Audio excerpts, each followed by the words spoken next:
Alright, fellas, here we're back in Pokemon Masters. More hot takes time. Let's see if y'all can actually do it this time. Alright, I wanted to be specific. Give me some hot takes. We want some spicy takes. We do not want these lukewarm, cold-ass takes that we got last time. Alright, we want some increase in quality here, so let's see.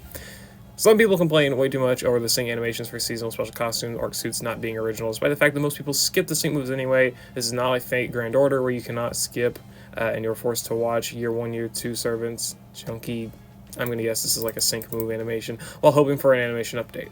It's like Dokkan Battle, but a lot of Dokkan Battle is, its content is animations. Honestly, I don't... While I would prefer new sync move animations, because I think there's a lot of potential quality that can be made in them, and like very unique things, I do also think it's not that big of an issue. Like, I don't think it's a big deal for seasonal special costumes. Arc suits, I could see why it's bad, or potentially bad, because of just how premium the character is, but for the most part, I would say I kind of agree. I don't think it matters that much. But simultaneously, it's like, imagine if Yusin got a regular sync animation. His sync move is one of the best in the game, in my opinion. It's one of the best visually, with the Suicune jumping like in front of the moon and stuff. That looks so damn sick. I think there could have been a lot of other good potential characters that could have done something like that if we would have gotten unique sync animations for a lot of seasonal characters. It goes both ways. But again, I also don't think it's that immense of a deal either. Let's see. The Mixed Scout is a quite decent value, as value for a game where 7,000 gems are 49 euro. That is euro, right? No. Yes, I don't know. A paid way to get any and all units south of Master Fair rank is a decent value to fill blanks and also have lower pity rate. It's not the 36. It's quite nice. It's not great to have units that are gated to premium players, but so long as they're not forced to be for specific stages, it just could be worse. And if you somehow get the spotlighted unit, you can still carry points for the following banner if you want to pity them fast. Mixed Scout, Arc Fair Scout every day of the year. I think this is literally just an opinion depending on if you play the game and spend money or not. That's literally all it is. If you spend money on the game, I can see why you would think the Mixed Scout has great value. If you don't spend money, I can see why you think it does not have great value. It's literally just up to if you spend money or not. That's all it is. I don't think it's great to have a limited unit like paywall, especially with how good some of them are. Like Mixed Red is extremely good. One of the best partners for the new Palatine's Erica, to the point where she can perform considerably, quote unquote, worse. Not bad, but definitely is not hitting her ceiling as close to if she were to actually be partnered with, like, again, Mixed Red as an example unit, right? I don't think that is good. I think that's definitely not great. Anyway. My hot takes: rates on banners aren't terrible compared to other games like Rates on banners aren't terrible compared to games like Dokkan, where you can spend thousands of gems and not get the banner unit. At least we have a clear-cut pity. Arc suits are not too overpowered compared to other units, as most content can be cleared without them, meaning you don't lose as much if you don't get the units. The Pokemon Masters community is pretty chill since we don't have true PvP. I'm going to guess this is a separate point. Okay. Oh, these are all separate points. Yeah, the rates on banners on Masters is not bad, but it's at the same time, despite the fact that the rates on banners isn't terrible, you also got to consider that, like, you're getting a lot more banners and a lot less overall currency in a game like Dokkan, where multiple characters are on a banner. So like, even if you don't get the new headlining unit, you still get potentially good characters. Like for example, if we want to put an example in Pokemon Masters terms, imagine like a Pokefair Scout where 10 characters are featured and they all have the same pull rate, and like you're pulling for, I don't know, you're pulling for like Signature Lysander, but you pull Yusin.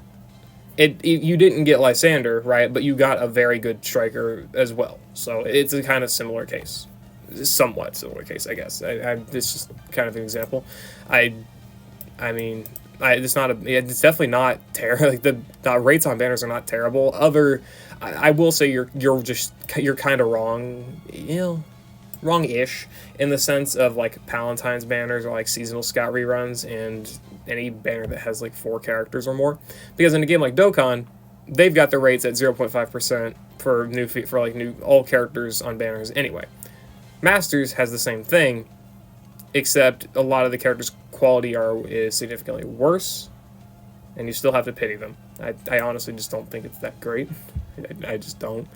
Arc suits are not too overpowered compared to other units, as most content be clear without them, you don't lose much if you don't get the units.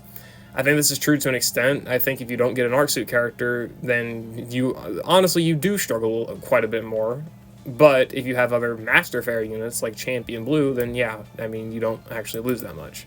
But like, if you have arc suit, like, I do think that this statement can be interpreted as wrong or just not.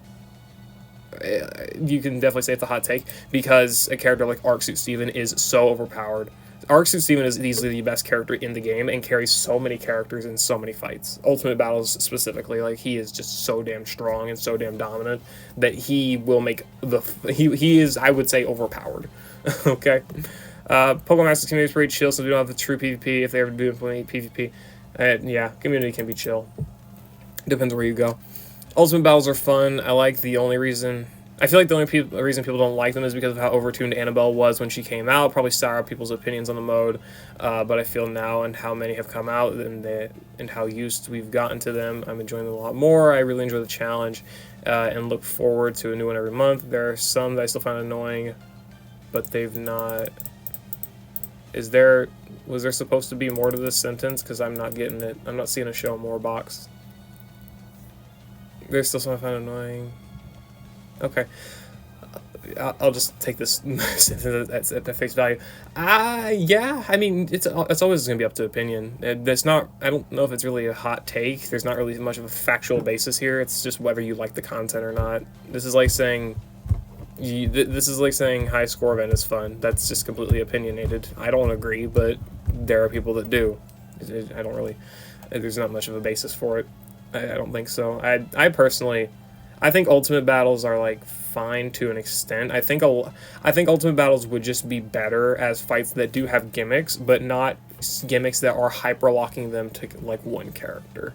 Like, obviously, in a sense, like, you think of Thornton, and his gimmick is like, oh, he needs special split damage, special physical split damage, and rebuff. Champion Leaf's the best counter, only counter. Not really. She's not the only counter, because you can bring very good teams and still be able to clear him with special physical split. Whereas you have someone like, for example, I guess Dana's a decent enough example, where Dana's got counters on multiple setups and whatnot, but she is very restrictive, and I'm not really too massive on like restricting the team so much where you really want to have very specific characters. And, you know, there's just varying levels of restriction, where Duroc is relatively tough, but not really restricted, so there's a lot of options, and, well, he can be beat relatively easily that way. And then there's someone like Dana, or the Master Royal, or, I don't know, yeah, maybe Nolan, but Nolan's can be beat free to play, so it's kind of a different case, where they are just really requiring very specific things, very, very specific things. I don't know. That's just kind of my thoughts, though. They should bring co-op back. I'm talking real co-op challenge battles akin to the old Giovanni and Mewtwo battle. Take actual strategy and coordination, or something like co-op Legendary Arena, truly challenging co-op battles.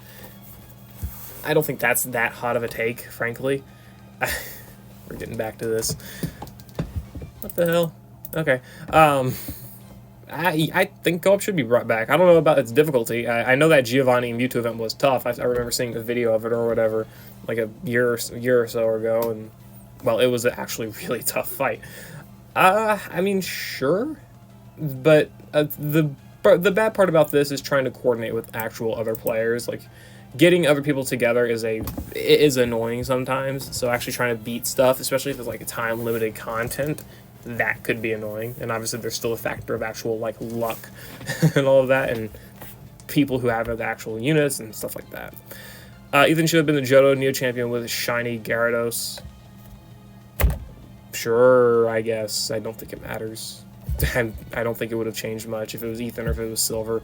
I think Silver's cooler with his Tyranitar, but Ethan's cool too. Or make him a Silver duo. That could make sense. Gita was kind of just there. Gita is honestly just still a unit that just kind of exists, honestly. Like, she's a good unit, but that honestly probably could have just been a Johto anniversary and worked pretty well. Okay, so yeah, this isn't... Okay, why is this... Bruh. Why is it not giving me the ability... There's the read more, okay. Okay, whatever, there. Yeah, okay, oh, no. Yeah, okay. There's the read more. Come on with everything's again. Yeah, okay, whatever. I find the Legendary Gauntlet extremely boring. That's fair. I mean, it's not for everyone. Anyway.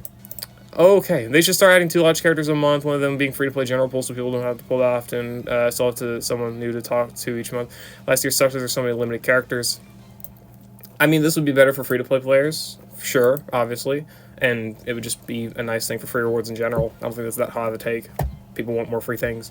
Signature Aura Cynthia is the best Cynthia Signasude. I don't agree. Not, well, Aura. I could see why people would think this. Honestly, I think Aura is a great outfit, but I mean, Renegade Cynthia is just bark material.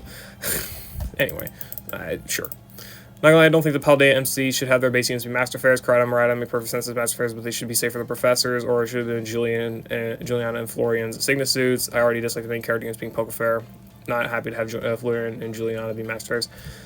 2 things. For one, not a hot take. People wanted these characters with Meowscarada, Quaquaval, and Skeledirge ever since the Paldea was released. Everyone's wanted that. 2, makes sense anyway for them to be like they should have been Pokefairs. They should have been Pokefairs. I do agree with that though.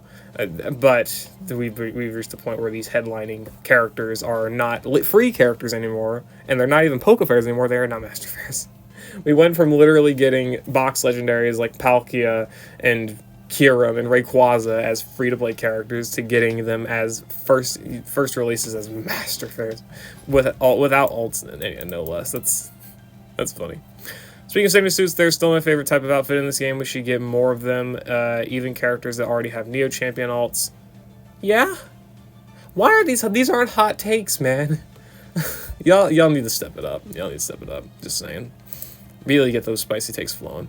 Combat mechanics in this game are, in my opinion, more fun than traditional Pokemon games. Mixing turn-based with real-time and shared resource to manage makes it feel more engaging. I can see this. I mean, this is not a hot take. This is just opinion on how you like to kind of play the game. This is really just your opinion on, oh, I like these type of games more. Fair, right? I mean, if you don't like turn-based battles, where if you like to use real-time combat in a mix of turn-based battles, that sure, right? It's your preference for video games. It's like saying you're not a big fan of platformers, so you're a Zelda fan or something. It's following from the previous point damage challenge. Maritime content cheapened the gameplay. It's reduced to paralysis sleep spam, and maybe zone setting rebuff with a sync nuke, which in my opinion is boring and repetitive. I will say that this was, I'm gonna bet my money that they did not intend for people to be able to spam things like sing when unparalyzed enemies are in electric terrain, or like stun spore, or like stockpile and stuff like that. I do not think they intended for that when they made the damage challenge, and that people just happened to find that strategy and it was an oversight. I honestly believe that fully. I fully believe that. Mixed Scout is great value, having carryover points, a chance to pull any Pokefair and below unit, and guaranteeing a unit pull at a lower pity amount, especially for paid gems, even above daily pulls or regular banners. I think that's a bit of a hot take. I mean, Mixed Scout saying it's great value is not that absurd. I mean, yeah, there's good effects of it. It's the best use of paid gems? Not even close. No. Don't think it's a better use of paid gems over a Select Scout, because you can go 5,000 pulls, or I guess let's say 50 pulls on a Mixed Scout, not get anything besides maybe the new unit, or crappy Pokefairs you're not really that interested in, but with a Select Scout you know what you're getting exactly and still have a chance of getting other things. I don't think it's the best value of your paid gems. That's a bit of a hot take. We're getting there. They're warming up.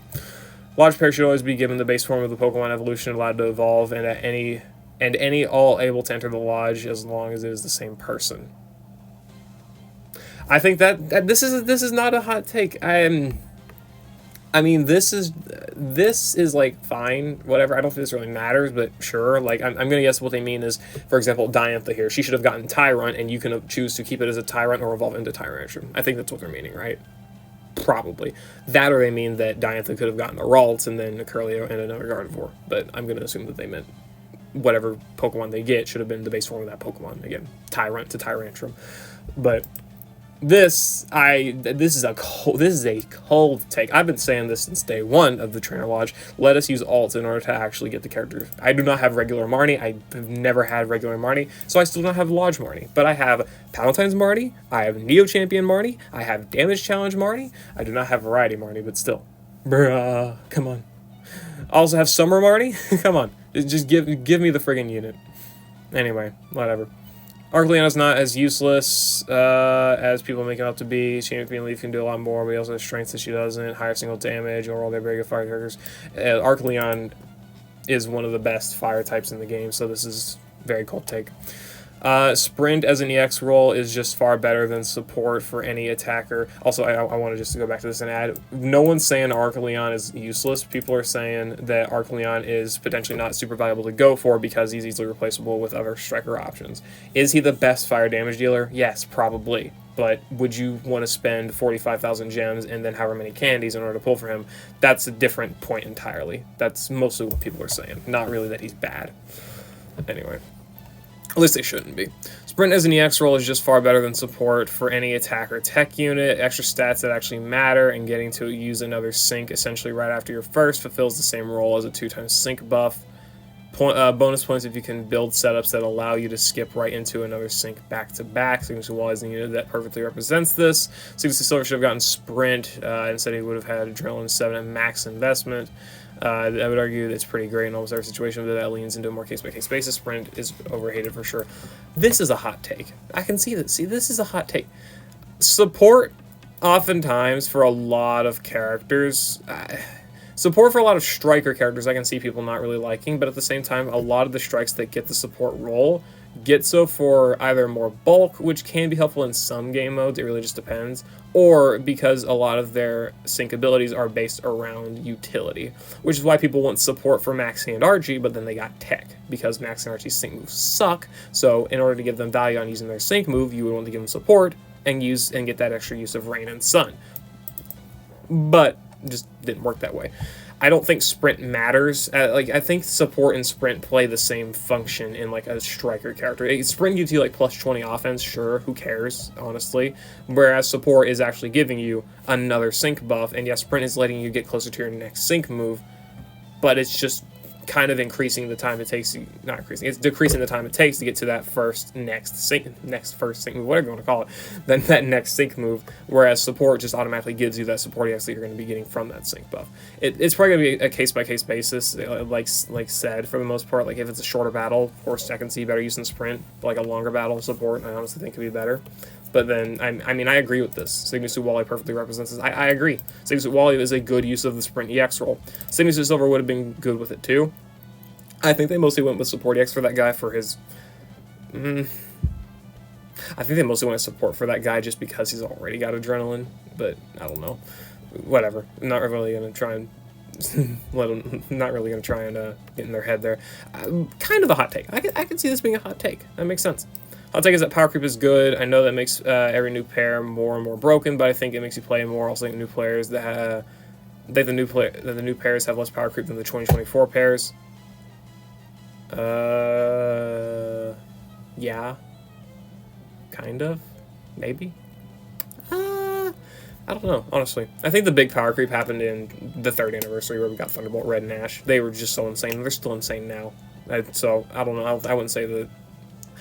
But does this year have less power creep than 2024? Probably. I don't know. I'm just thinking about how broken Arcsuit Steven is. But probably, I mean, that I honestly could agree with that. At the very least, I could see it. I could see the argument for sure. I don't know if I agree with it, but I can see the argument for sure, at the very, very least. Power creep is good. I mean, most gachas. And the thing with saying power creep is good is that it's kind of a useless statement because... You can believe power creep is good, you can believe it's bad. The fact of the matter is that Pokemon Masters doesn't necessarily have too much power creep. You look at older characters and they can still find good usage in a lot of like ranking content or top tier content, and you can look at newer characters and they can still be bad in certain areas. Like, obviously people have different priorities for the game, but like for example, if you just want to like rank or something, if that's like your big priority, you can get amazing usage out of a character like I don't know. Let's take a look at one. Let's say we've got the upcoming Electric and Ground high score event, right? Let's just take a look at that one. We want to scroll down here a little bit. You could find pretty decent usage again in like a ranking competition, potentially out of like N. Yes, he got buffed, but he is still an older character, and one that, you know, has gotten buffed after power creep. Classic Elisa, you could still find great usage in. Specifically, there's still characters, old characters, that are going to be useful in top tier content. Legendary Gauntlet obviously can make use of like everything, so not really doing too much to bring that up, but like still, right? I just power creep. Saying power creep is good or bad doesn't really matter in this case, considering all of the games power creep is very different from traditional power creep in a lot of games because its gameplay is very different. Period of time where villain arcs were the main hype characters was the worst part of this game's life. As of now, it was Giovanni and the Rocket taking over the spotlight of more interesting teams, while the champion and protagonist got ults yet again for the most part. As for gameplay focus, they have yet to introduce a mode as good as Legendary Gauntlet. I think this was true towards the end of it. I think once we got like halfway through the villain arc, it really started declining, and they were like, all right, let's just get this over with so we can move on to the next cool thing. I think the beginning of the villain arc was extremely good. The Kanto arc was good. The Sinnoh arc was very good. I think the Johto arc was good. I think the Hoenn arc wasn't that bad, being honest. Then Unova, Kalos, Alola, those kind of fell a little bit. I think Galar was good. I think Galar was pretty good, and I think the finale was. I think the finale in a vacuum was fine, but more in not really in the fact that it took place during the 4th anniversary, which had all of its own problems. I think, but I can see why people would say this though, for sure. I do think though at the same time it had a lot of opportunity to give a lot of characters that didn't have alts. Well, gave them alts and introductions into the game. Like we look at the Sinnoh villain arc. And obviously, you know, you can say Cynthia didn't need an alt, whatever, it doesn't matter. So Lucas got in the game, Dawn got a new cool alt, Cyrus got a cool one, that was amazing, right? Looking at, like, I guess, Hoenn, we got the introduction of Courtney in the Spotlight pool. We still need more of those admins, please. I guess Cygnus Suit Steven, but like Cygnus Suit Brendan and May, their first ever alts. Well, Brendan's first alt, May's second. Was it her second?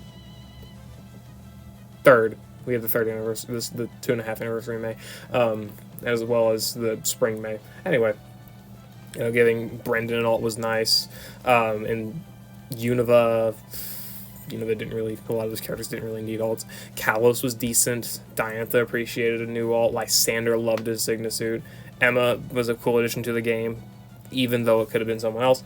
Alola, as much as I wasn't really big on Alola, it gave all those characters that did not have alts, except for Lana, who obviously, and Acerola, who had their own, but I think Lana had one. Does Lana have an alt outside of... Hold on.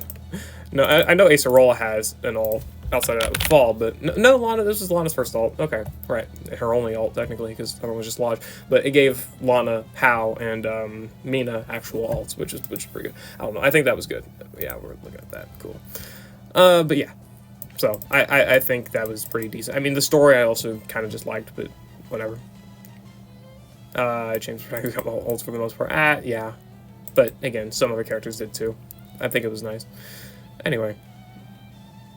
Gameplay focus, yes, mode is good as Legendary Gauntlet. I think the Legendary Gauntlet is good too, but also at the same time, I think it could be very overbearing for a lot of people, and that's probably its biggest weakness is the mode. Anyway, people praise Champion Blue is a great unit, but I could live without him. Seems Geo kind of does his job a little better. I mean, you could say it's... I honestly think Champion Blue versus Signature Giovanni could be like a toss-up, depending on like what your priorities are as a player. But, I mean, you can also... Yeah, you can live without him, especially if you have like a good support. Again, Giovanni's a really good support. Arxu Steven's really good. Signature Mina's really good. I mean, you can live without him if you have other supports, for sure. Oh, my God. Alright. Support Striker, the best EX rolls. They're 3 are mid at best. Field only works on a support damage dealer on the damage challenge. On other game modes, it's pretty mid. Sprint's effect sucks, and since half of the Pokefairy Super Awakening had a single move countdown, it's even worse. Sprint and Tech EX rolls miss the innate multiplier. Those units would have missed the innate multiplier. Also, both Sprint and Tech EX rolls miss the innate multiplier. Okay, those units would have if their main rolls were Sprint or Tech. That is a hot take. Field is great. I mean, Yeah, field is good on a support or a damage dealer. What other character's getting it? I mean, like, Signature Cyrus is getting it on his nuke. For like okay. Am I stupid? Like, what other character is really getting field them often? Supportive character. Like, this character wants to use her field sync anyway. Are we talking EX rolls exactly, specifically? Yeah, okay, EX rolls. Field EX roll. Support. This guy's been controversial. This character likes setting Steel Zone with her sync move. You get extra utility out of it. People have argued about Greta for the end of life. Support, damage dealer. This is, again, another controversial unit, just in general. Like, her EX roll does not, like, really contribute to that. Support, nuker. Damage dealer, but support, but field doesn't really help him that much. Nuker. Damage dealer, support. I mean, yeah, those are mostly the only ones getting it, and the ones that didn't were already kind of controversial units to begin with, except for Lily, who actually does still make really good usage of that Sprint EX roll. And, well, I mean, both tech and having the EX rolls missing their multiplier is iffy, but I mean, tell me how Juliana and Florian would be if they had support instead of tech. They would have been worse. Just saying. Whatever. Mela and Atticus are bad because of their song key. They realized that the Team Star Boss theme is extremely popular and so Yakulinary for them regardless of how good crazy they were, and so they made some weird ass kits for both Atticus and Mela. That's some tinfoil hat ass theory, gonna be honest. I mean, Mela is still strong, and Atticus tries to do something, but ineffectively. They've been making weird kits for Pokefair characters since, like, in time immemorial. I mean, look at last year, look at Clovell, look at Greta, right? I mean, Avery, like, all these characters are, you know, you can say they're good for some reasons, and good in general and whatever, but they're clunky. I mean, just same thing with Atticus and Mela, it's not much different. Seems that All Giovanni was the 4th anniversary unit, but they scrapped it because they couldn't find 2 more sync pairs to pair with him. 4th year anime was the end of the villain arc, and the whole arc turned into some weird Giovanni opening wormholes thing. So I think they brought about Giovanni and Guzzler for the finale, but had no other 2 popular characters to pair with him. So they decided to scrap and give us Kanto Champions and a crappy variety Giovanni, even though he was really, really good. Whatever. They released him in January 25th because he didn't need to be paired with any other sync pair. January 2025, sorry. Or didn't need to be paired with any other sync pair. If he did, it didn't need to be Master Fair. Release Mars, Saturn, Jupiter for NPC Hell. This isn't a hot take. This is just real. But this is another tinfoil hat theory. These aren't even hot takes. They're more like just tinfoil hats theories, other than this one. Could he have been the 4th? I mean, I could see him having potentially been like their idea for a 4th anniversary sync pair, but at the same time, I feel like they could have just done him, Red and Mewtwo, and then a random 3rd. I don't think the 3rd would have mattered, honestly. Like, Red and Mega Mewtwo would have been a great 4th anniversary with Giovanni here. That's, you know, so I don't think it matters that much. Plus, they were already doing Neo Champions anyway, so I feel like Kanto was already on their roster, so I don't think there's much replacement there, but I mean, maybe. Jamie McKellen's not a bad Dark Zone support, even in the damage challenge, where you could argue he's the worst. He's worked the best for me in the last ranked damage event, and even reached 1 million in the 3v3 dark damage challenge, even if RNG helped. It's just the damage challenge. I mean, I think Calum is decent in, like, stadium, rally fights, damage challenge fights. Other than that, not really. Reach 1 million in the dark 3v3 damage challenge. Who's your striker? There's a decent amount of dark strikers that can reach 1 million. Who is your striker, really? But, I mean, you can say this, sure, I guess. But if your evidence is the ranked damage challenge, well, you should say maybe he is good in the damage challenge. I don't know. Every Galar female has a terrible voice except original Gloria and Marnie. This includes the sleeper Galarian Penny. It's opinionated again. I don't know. If you don't like the voice, you don't like the voice, man. That's how it is. I don't really care. I personally just do not care. Honestly, that's like saying dub is worse than sub or something, in like shows. Who cares? Okay. EX rolls weren't needed since the effects could have been added to the base kit, and the stats could you get from the EX roll should be there or added when you get it. I had a stroke reading that. Sorry. A page transfers. I'm gonna guess this is not a native English speaker, which is fine. That's could just get from the EX roll, could have been there or added when you get it. Get what? Could have been added to the base kit. Okay, I'm not quite sure what they mean, because EX rolls are a way to add stats and an extra roll effect to a character. That's kind of what this is already just describing. It's like EX rolls shouldn't have existed, but they should have existed. Maybe I'm just dumb. I don't know. Pay transfer is needed, like the ability to exchange a pity on one banner to another. I think people would appreciate that. I don't think it's going to happen. Special costume pairs are always letdowns. They're never really good, and the events suck for them.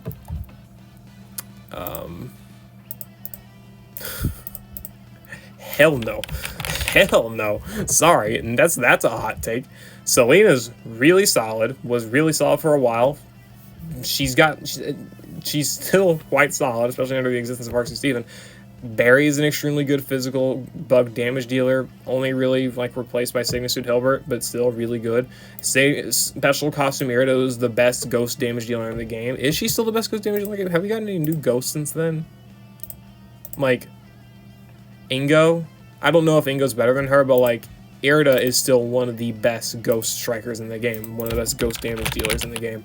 Datamine is an extremely good ground damage dealer, not like the best. I mean, Arcsuit Cynthia exists now, but still really good. One of the best dark nukers. I mean, you could say these two are niche, but like on release, I mean, they were still decent. Like Lyra was still quite solid as well. Steven was very solid, very good. Rosa had an extremely good nuke and good damage. The Train Brothers were a solid combination. People did not like Ingo that much, but like Emmett was a great damage dealer for Bug. Diantha was cracked on release. Diantha was one of the best characters in the game on release. So, no. They're never really good in the events. Do you mean their outfits are never really good? Still will not agree with that. Costume Jasmine is beautiful. At the newer ones with exceptions, but you're right. No, the newer ones are good. No, the newer ones are still good. Good.